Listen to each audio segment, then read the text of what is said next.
আসসালামু আলাইকুম। আশা করছি সকলেই ভালো আছেন।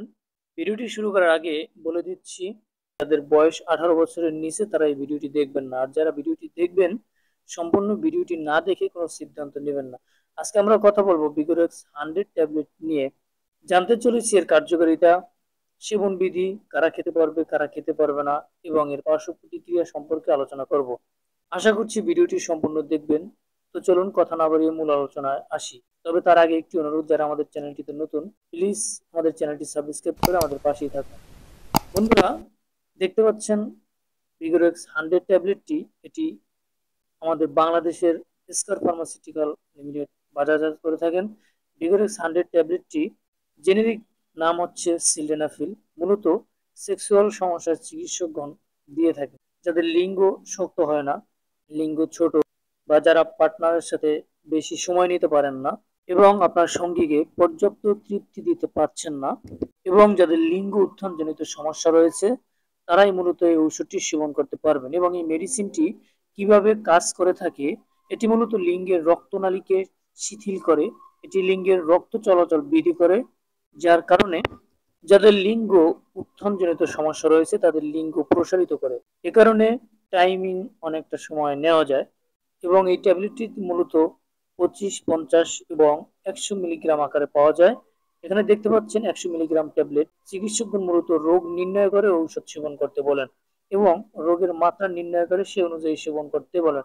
অর্থাৎ সমস্যার মাত্রা যত কম থাকে তাহলে 25 থেকে শুরু করে, আর যদি সমস্যা বেশি থাকে তাহলে 50 অথবা 100 মিলিগ্রাম দিয়ে চিকিৎসা করে থাকেন। ম্যাক্সিমাম ক্ষেত্রে 25 মিলিগ্রাম দিয়ে চিকিৎসা করা হয়।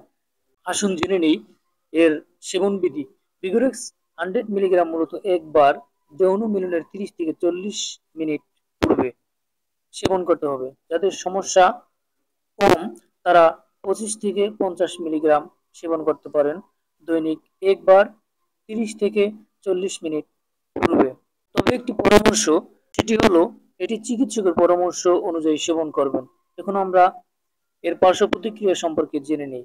আমরা সকলেই জানি সকল ঔষধের কিছু পার্শ্ব প্রতিক্রিয়া রয়েছে, তেমনি এই ভিগোরেক্স 100 ট্যাবলেটটিরও কিছু পার্শ্ব প্রতিক্রিয়া রয়েছে। যেমন প্রতি 100 জনের ভিতরে 1 জন থেকে 10 জনের মধ্যে এই সমস্যা দেখা দিতে পারে বা এই পার্শ্ব প্রতিক্রিয়া দেখা দেয়। যেমন মুখমণ্ডল জ্বালাপোড়া করা, বদহজম, ঝাপসা দেখা, আলোক সংবেদনশীল এবং মাথা ঘোরা।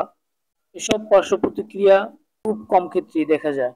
এখন জানাবো খুবই কম ঘটে এমন পার্শ্ব প্রতিক্রিয়া, যেমন বমি বমি ভাব, চোখের পিছনে রক্তক্ষরণ, চোখ লাল হয়ে যাওয়া, চোখে ব্যথা, চোখে অস্বাভাবিক অনুভূতি, দ্রুত হৃদস্পন্দন, মাংসপেশিতে ব্যথা, গুম গুম ভাব, কানে শো শো শব্দ শোনা, মুখে শুষ্ক হয়ে যাওয়া, বুকে ব্যথা এবং ক্লান্তি অনুভব হতে পারে। এগুলো খুবই কম ক্ষেত্রে দেখা যায়।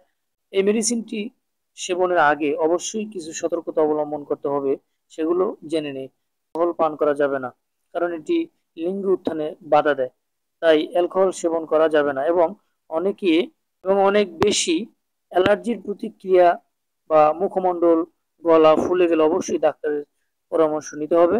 এছাড়াও যাদের ডায়াবেটিস, হাঁপানি, হৃদরোগ, হার্ট ফেলিওর, উচ্চ রক্তচাপ, পেপটিক আলসার, গ্লুকোমা, এনিমিয়া, অতিরিক্ত ওজন, যকৃৎ, বৃক্ষ এবং যকৃতের অক্ষমতা থাকলে অবশ্যই সতর্কতার সহিত সেবন করতে হবে। এবং আরো একটি কথা, মহিলাদেরও অনেক সময় সেক্সুয়াল সমস্যা থাকে, কিন্তু এই ওষুধটি মহিলাদের জন্য নয়।